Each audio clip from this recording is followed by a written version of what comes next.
Kasus COVID-19 sudah lama tidak terdengar ada di Kota Ambon.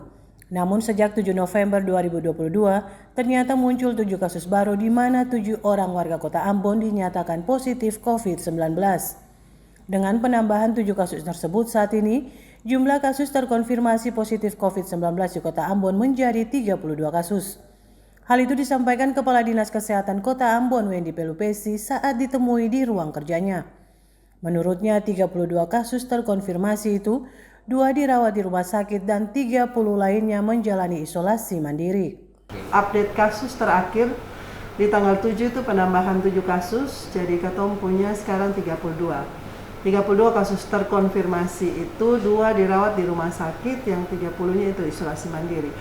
Penambahan 7 kasus itu didapat di puskesmas ketika mereka bergejala dan teman-teman masih tetap lakukan rapid antigen untuk itu, dan setelah dilihat hasilnya itu reaktif.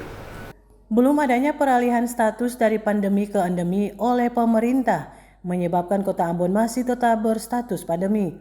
Untuk itu Pelupesi meminta warga Kota Ambon tetap waspada terhadap peningkatan kasus COVID-19. Ongen Limba Junaidi Asril melaporkan.